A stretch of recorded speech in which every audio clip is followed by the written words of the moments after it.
এই ভিডিওতে অষ্টম শ্রেণীর জীবন জীবিকা বিষয়ে ব্যবসার আইডিয়া বানায় নিয়ে আলোচনা করবো। যারা চ্যানেলটি সাবস্ক্রাইব করে থাকবে, সাবস্ক্রাইব করে রাখো, তোমাদের অনেক উপকার আসবে।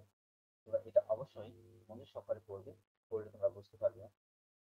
স্থানীয় সম্পদের পরিচয়, তোমরা এটাও মনোযোগ সহকারে পড়বে। স্থানীয় সম্পদের ব্যবহার, এটাও তোমরা পড়বে।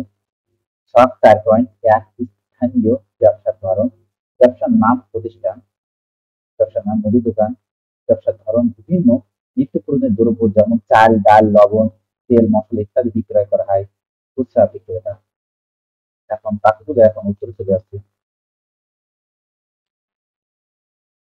মুদির দোকান, তারপর এখানে ফার্মেসি, বিভিন্ন ধরনের দেশি বিদেশি ওষুধ, ইনসুলিন, ভ্যাকসিন এবং অন্যান্য স্বাস্থ্য সুরক্ষা সামগ্রী পাওয়া যায় খুচরা বিক্রেতা। কাপড়ের দোকান, বিভিন্ন ধরনের কাপড় যেমন শার্ট, প্যান্ট, থ্রি পিস, বুরকা, পাঞ্জাবি, থান কাপড় প্রভৃতি পাইকারি বিক্রয় করা হয় খুচরা বিক্রেতার কাছে, খুচরা ও পাইকারি। চায়ের ফার্নিচারের দোকান, বিভিন্ন ধরনের কাঠ ও কাঠের তৈরি আসবাবপত্র যেমন চেয়ার, টেবিল, কাঠ, আলমারি উৎপাদনমুখী খুচরা বিক্রেতা। পাঁচ, মণিহারি বা স্টেশনারি দোকান, বিভিন্ন ধরনের মণিহারি দ্রব্য যেমন খাতা, কলম, পেন্সিল, বই প্রভৃতি বিক্রয় করা হয় খুচরা বিক্রেতা। ব্যাংক, বিভিন্ন ধরনের আর্থিক সেবা প্রদান যেমন টাকা জমা, টাকা ওঠানো, টাকা পাঠানোর বিভিন্ন প্রকার বিল প্রদান সহ বিভিন্ন আর্থিক সুবিধা দেওয়া হয় সেবামূলক প্রতিষ্ঠান। আশা করি তোমরা এটি বুঝতে পেরেছ।